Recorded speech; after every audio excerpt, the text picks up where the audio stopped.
Have you ever wondered how your GPS can map out the absolute fastest route in just a couple of seconds? Or how a streaming service just knows what movie you're in the mood for next?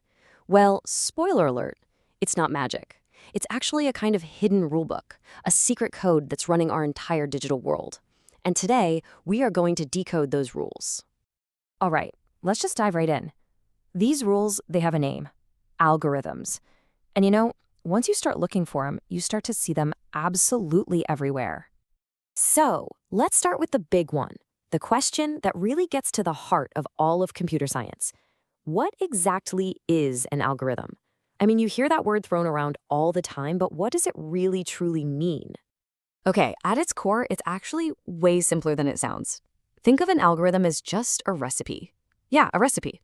It's just a super clear step-by-step procedure for solving one specific problem. You give it some ingredients, that's your input, it follows the steps, and then, bam, it gives you a finished dish. That's the output. And we see these recipes in action constantly. I mean, from sorting your emails to your GPS finding the best way through rush hour traffic, all the way to the insane physics engines that make your video games feel so real. They are the invisible workhorses of all modern technology. Now here's where it gets really interesting. For any one problem, there can be a bunch of different recipes to solve it.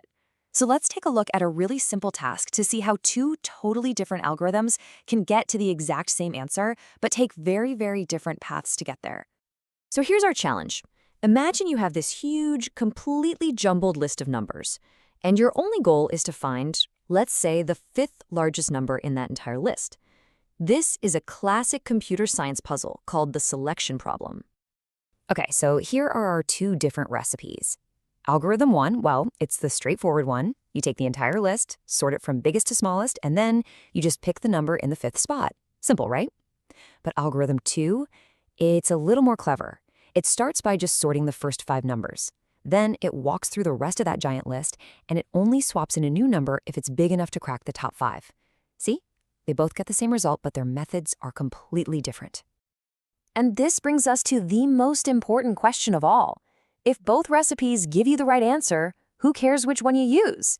Well, the answer is a huge resounding yes. It matters a lot. So how do we choose? How do we figure out which algorithm is actually better? Well, this is the whole point of something called algorithm analysis. It's not just about getting an answer, it's about getting an answer in the most efficient way possible. We basically judge them on a few key things. First, correctness. Obviously, it has to work every single time. But right after that, we look at time and space. How many steps does it have to take? That's what we call its time complexity. And how much computer memory does it need to remember everything? That's its space complexity. And this just shows the difference perfectly. Look, for a really small list of numbers, you'd barely even notice a difference. But for a list with millions of items, algorithm 1, the one that sorts everything, takes a massive amount of time. Meanwhile, algorithm 2 is just ridiculously faster because it does so much less work. The difference isn't small, it's night and day. And that huge difference in efficiency, it's not just about saving a few seconds here and there. It's literally the foundation that makes all of modern computing even possible. There's a really great way to think about this. Performance is the currency of computing. Just like with money, you have a limited budget of time and processing power. Choosing the right algorithm is how you spend that currency wisely to make it go as far as possible. And this is why performance is everything. It's the difference between an app that can handle 1 million users and one that crashes with just 1,000. It literally draws the line between what's possible to compute and what's impossible. And hey, let's be honest, speed is fun. A slow program is basically a broken program.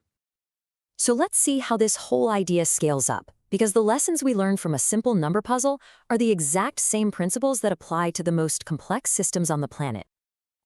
That choice between sorting everything versus being a bit more selective, that is the same kind of decision that engineers make when they're designing a GPS that has to check millions of possible routes, or a game engine that has to calculate physics for thousands of objects at the same time. It all comes down to finding the most efficient recipe. So algorithm analysis gives us this incredible power to predict and to optimize how our programs behave. But to leave you with a final thought, I want to show you a little puzzle that proves just how much we still have to learn.